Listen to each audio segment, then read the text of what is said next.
Want to know Ed Sheeran's songwriting secrets? Ever wondered how he makes those memorable songs? Join us for an 8-minute deep dive into Ed Sheeran's songwriting genius. Kia, have you ever heard of this theory about the 10,000 hours theory? Yes. So that theory works, right? So when I first started out, I saw Damien Rice in concert, and I mention it in a song. I said I won't stop till my name's in lights, Stadium Heights with Damien Rice, and literally I watched him and was like, I want to do that one day. In Ed Sheeran's speech, he talks about something called the 10,000 hours theory.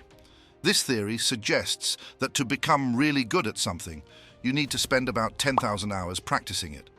Ed explains how this idea relates to his own journey in music. And wrote a million songs, did a million gigs, and have ended up kind of doing a similar thing, but it literally came from writing a song a day or 2 songs a day or 5 songs a day and just getting all these songs out of me, doing a million gigs, sometimes 3 gigs a day. We did 6 gigs a day one year at Glastonbury. But what he's trying to say is, to achieve your dreams as a songwriter, you've got to work hard. Write lots of songs, perform at lots of gigs, and keep at it, even on those tough days. Ed's success is proof that it's not just about talent, it's about putting in the effort and practice. You view it as a dirty tap. When you switch a dirty tap on, it's going to flow shit water out for a substantial amount of time, and then clean water is going to start flowing, and now and then you'll get a bit of shit, but as long as it gets out of you, it's fine. He uses a metaphor comparing songwriting to a dirty tap. He describes how, when you first start writing songs, the output can be less than stellar, akin to dirty water flowing from a tap. However, as you continue to write and practice, the quality of your work improves, and it's like the tap eventually producing clean water. So with songs, you're going to write shit songs at the beginning. My songs were terrible. My raps were terrible. I've listened to it the other day, it's awful. But I got it out of me, and the more and more you write, the more and more you experience, and then you start flowing clean water, and songs start getting better and better and better. And when you're on a good streak, you're writing good songs, now and then you're going to write a shit song, and that song is out of you and you can move on. This metaphor highlights the importance of persistence and the willingness to create and release imperfect work as part of the creative process. So I just say the more and more you can do, you put in your 10,000 hours, write as many songs as possible, gig as much as possible, always be nice to people, because that is how the music industry works now. It doesn't work on who's the best, it works on who's got the best music and who's the nicest. It's a valuable insight into Sheeran's own journey as a songwriter. He acknowledges that his early songs were not great, but the key was to keep going and keep writing. In today's music industry, success isn't just about talent. It's about hard work, connections, and being a good person. Precisely. This is the way that I like doing it, though, because I feel like I was saying to Aaron, I feel being 32 and making a singer-songwriter records, you can't really do that at 19. He gives us a peek into how his songwriting style has changed with age. At 32, he feels more comfortable creating singer-songwriter music than he did at 19, because as you live, learn, and grow, your songs can become more meaningful because they reflect your journey. I feel like I've graduated into being an actual singer-songwriter. I've been part singer-songwriter, part pop star for the last 10 years. This is the first time I've done this, and always wanted to have a band, but the way my career went, I just never did it. Ed Sheeran's talk reflects his journey from being a singer-songwriter to a pop star. It's a reminder that in the music industry, it's essential to stay open to new directions and adapt to opportunities as they come, even if they weren't part of the initial plan. I don't mind that. So I'm not nervous when I go on stage with a loop pedal, because I know that if it does mess up, that's part of the show, and people will be like, oh, that was different to the last show, and he did this and he changed it. I've played with a loop pedal for 18 years now. I got one when I was 14, so I just know that when I mess up, I can bring it back round. He shared his experiences about how he handles mistakes during his live shows. Instead of getting all nervous about them, he actually thinks they make each performance special and different. So, if you're a songwriter, remember that mistakes can be part of the process, and they might even lead you to something special. But that's the thing, so many times in the studio, I go in and I go, what do I write about? What's the first chord? What's the concept? What's this? But if someone's just going, here it is, yeah, it's really easy to write a lot, because you don't have to think about anything other than the melody or the lyrics. Songwriting can feel like a puzzle, but it doesn't have to be. He found his favorite song by simplifying the process.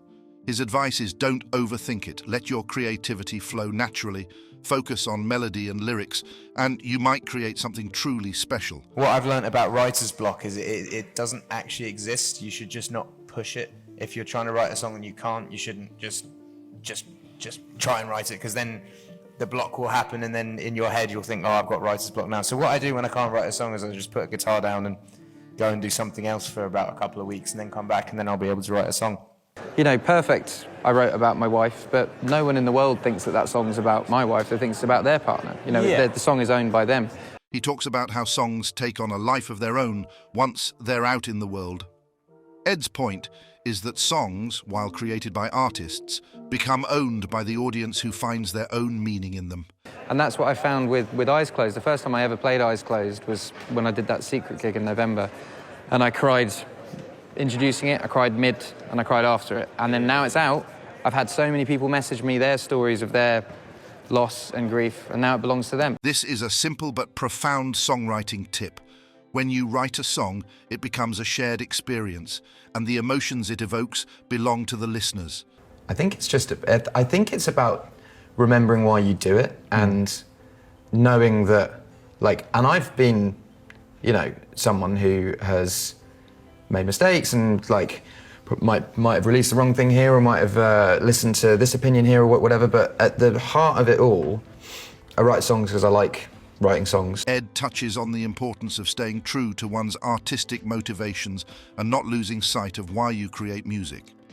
This perspective comes with time and age, highlighting the idea that as a songwriter matures, they learn to focus on the core reason for their craft. And I release songs because I'm proud of them, and I like it. You know, I'm like, this is a song that I like. So I think as long as you can remember that and stand by your work, however it's received. You know? Ed Sheeran's message is straightforward. He's made mistakes and faced criticism in his career, but he keeps writing songs because he loves it. It's a reminder that the best music comes from genuine passion and conviction, regardless of how it's received by others. I think if you can stand by something and you believe in it, I think that's enough for your career. And everything that I've made up to this point, I can look back on and be like, I like that. He emphasizes the significance of personal belief and authenticity in an artist's career. He suggests that if you can genuinely stand by your work and believe in it, that should be sufficient to sustain your career. And I think that's actually all that matters as an artist and this is why sometimes artists don't play the hits when they play live. They're like, oh, I don't want to play that song anymore. And I think it's because they never liked it in the first place. It underscores the idea that as a songwriter, your primary goal should be to create music that you genuinely like and believe in. It's about crafting songs that resonate with your personal passion and artistic vision, rather than solely chasing commercial success or playing hits just because they're expected.